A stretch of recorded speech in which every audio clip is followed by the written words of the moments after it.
There's so many scams out there, and unfortunately, the Latinx community is at very high risk for these scams because, we usually don't know the process and we don't have someone to guide us through it. Hola, welcome to another video. I am Violeta. I am the first gen real estate investor. In everything that we do that has to deal with money, there's always going to be scammers out there that screw people out of their money. And real estate investing is no different.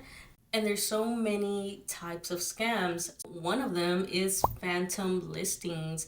They create a fake property listing and they put like pictures and descriptions and all that, and they ask for like fees, upfront fees, and various different ways that they try to get you to send money to them. With land or with vacant properties, that's a very high target for them because there's these vacant lots, vacant land, vacant properties that the owners are just like letting sit there and not really tracking them. A lot of this information of these properties is public record, and so it's easy for a scammer to get all the information that they need so that they can pose as the owner and actually try to sell the property. They even go as far as hiring a real estate agent in which they will have them list the property for sale. They will often mark these properties, below market value. So that way, it attracts lots of buyers really quickly and it promotes a very quick sale. Scammer gets their money from the buyer, and the buyer usually doesn't even find out until they go try to file with the county, and that's when everything comes out that it was a scam. They've been scammed. Another way that you can get scammed is if you are a seller that is going through like a hardship. You're going to get, phone calls of people trying to buy your property, but they are trying to get you to sign over the deed to that property, promising to help you out, especially in pre-foreclosure. Those are really high targeted people because they'll go in and say, hey, you know what, I can get this property out of your hair so that way you don't have a foreclosure on your credit report and all that stuff. And they have like fees that they charge you, or they just get you to sign over the property. Now, of course, there's always going to be email phishing, which basically email phishing is when scammers send these fake emails that have these weird links, and they're going to pose as like real estate agents or like title companies or like your escrow company, and the goal is to have you click on that link and thinking that you're sending the money to the right place and get you to wire them the funds. Another thing is lying about the property. Especially there's a lot of real estate agents, a lot of sellers out there that just lie about the property that they are selling. So they will legit sometimes have an actual property, but the property is not what you're expecting, what you're being told that you're getting. So let's talk about what red flags to look for when you are out there looking for either land or a house or a property, because there's deals out there. And even right now with the high interest rates, you can still find good properties and deals. But some of them, are either, all cash, or, you have to find them off the market, or, if you want to do like seller financing because you are undocumented or DACA, or you just have poor credit and you want to go that route. It puts you at a higher risk because this is where the scammers tend to rely on and try to target you. So number one is it too good to be true? You want to do your due diligence in the market that you are trying to go into, because just look at how the market is there. Like if you're seeing like houses that are similar to yours and in the same condition and they're selling for like 150K and you're getting this one for 80K, that's kind of a red flag. Like, okay, why is this being sold so low? Another red flag is that in the listing or when you're trying to contact the seller, like there's limited contact information, like there's barely any information, and they want to communicate mostly through email or through other digital means. Like they don't want to get on the phone. They just say, hey, just email me or whatever, and everything's that way. That's definitely a red flag. During this time, they're trying to pressure you to act quickly. Like they're saying, like, things are flying off the shelves.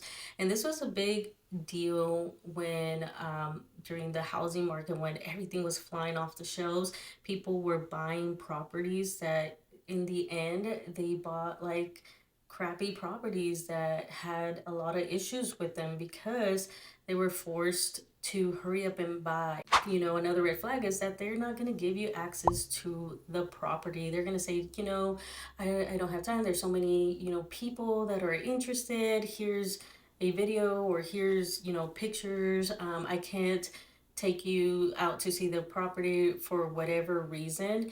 Another red flag is that they are, not providing documentation or incomplete documentation that looks kind of wonky. Like the property, maybe you're asking for, hey, I want to see, like bills, because I'm interested in, I've asked that before to kind of get an idea. It's like, okay, how much can I expect to pay for electricity, for water, just for budgeting purposes on my part.